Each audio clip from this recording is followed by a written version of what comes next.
Hey there, Madison School. Glad to see you all today. Mr. Sagel back with a story and wishing you a happy Monday. The name of this story is called Grandpa's Teeth by Rod Clement. Good, funny story, been read aloud many times in my house. So, looking forward to sharing it with you guys too. One of the favorite books in the Sagel house. So, hope you enjoy. Here we go. Help! I've been robbed! We heard Grandpa shouting. It's a disaster! Come quickly! He was shouting as Mom, Agatha, and I ran up the stairs.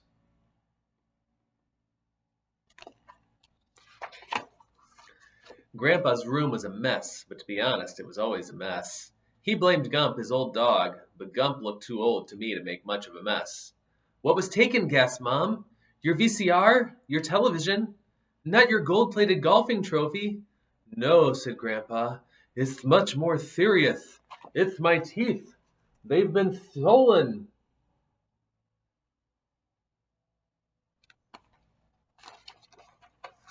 Grandpa normally kept his teeth in a glass of water by the bed. The glass was still there, but the teeth were missing. You haven't swallowed them by mistake, have you? Asked Mom. Of course not, replied Grandpa. Those teeth were special, handmade by the finest Swiss craftsmen. Agatha looked at Mom and whispered, Why is Grandpa talking funny? You see how serious this is? Moaned Grandpa. I may never speak the same again. Are you sure you looked everywhere? Asked Mom. Under the bed? Behind the cabinet? In all the drawers? Yes, replied Grandpa with tears in his eyes. I've looked everywhere. Mom called the police.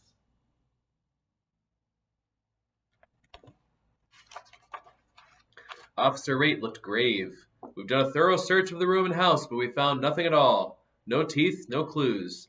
Everyone was at home at the time of the theft, so how the thief got in and out without being seen is a mystery. Can you give us a description of the stolen articles, Mr. Pertwhistle? Grandpa frowned, rubbed his chin, and looked closely at the officer. Could you smile, please? He asked. Smile? Yes, a nice big smile. Officer Rate grinned sheepishly. No, shouted Grandpa angrily. I mean really smile. Officer Rate smiled broadly. Grandpa leaned forward, tapped the officer's teeth with his finger, and growled suspiciously. They look just like those. Officer Rate looked shocked. I've had these for years. Officer Rate took us all down to the station for further investigation. Using Grandpa's description, the police artist drew a picture of the missing teeth. They put up our wanted poster with all the others. We made copies and put them up all over town. Officer Rate rounded up the usual suspects and took them in for questioning. All of them were asked to smile. Most of them had missing teeth as well, but just one or two, not the whole set. They even brought in our unfriendly neighbor, Mrs. Carbuncle, because her own teeth didn't fit. But Grandpa didn't recognize her or the teeth in the lineup before. I've never seen her smile before, he explained to Officer Rate.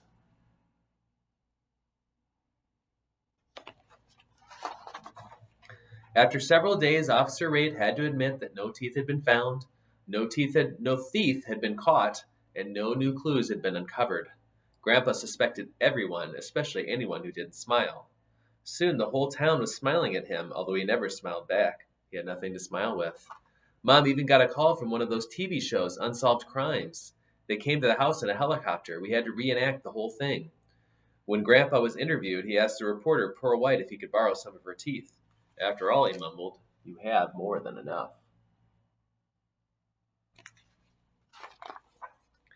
Dad called Switzerland to find out how much a new set of teeth would cost. He was so shocked when he found out that he dropped the phone. The only way we could ever afford it, he joked to Mom, is to sell the house. Grandpa thought that this was a great idea. Who needs a house anyway, he moaned. It doesn't help you chew your food. To cheer him up, we all took Grandpa to the amusement park. It was a disaster. He took one look at the front entrance and burst into tears.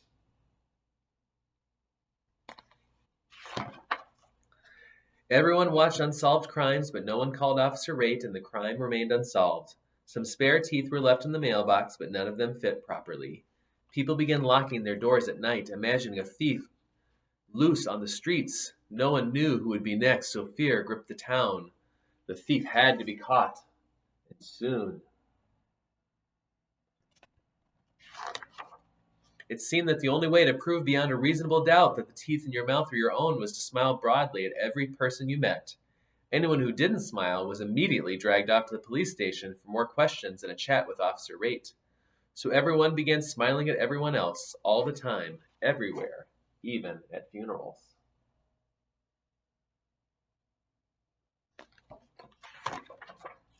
Because of Grandpa's teeth, the whole town was beginning to suffer.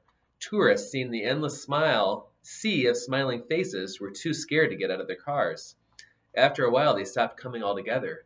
Dad's cafe, like the rest of the town, was losing business. The mayor called an emergency meeting. That night, for the first time that anyone could remember, the town hall was full. Speaker after speaker stood up to complain about the loss of customers and the constant strain of smiling all day, every day. Pastor Butter summed up this situation. While I've always considered this a happy town, there are limits.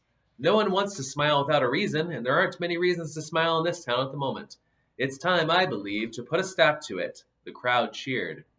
Mr. Pertwhistle had one of the finest sets of teeth in the country, and he alone could not afford to replace them. In fact, I alone could not afford to replace them either. But if every one of us put $1 in the collection plate tonight, we would have enough money to buy 2 new sets of teeth. Most people put in $1. Others put in 2.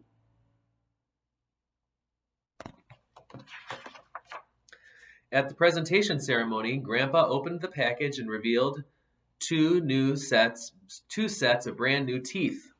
Why are they different sizes? Asked the mayor. Oh, only one of them is for me, replied Grandpa, popping one of the sets into his mouth. The other one is for Mrs. Carbuncle. Her teeth never fit properly, and she has such a pretty smile.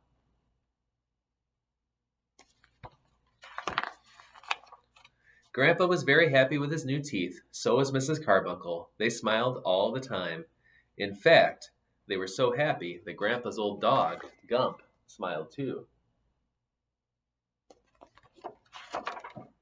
For the first time ever. And so is solved the mystery of Grandpa's teeth. Hope you enjoyed. Have an awesome Monday, Madison School.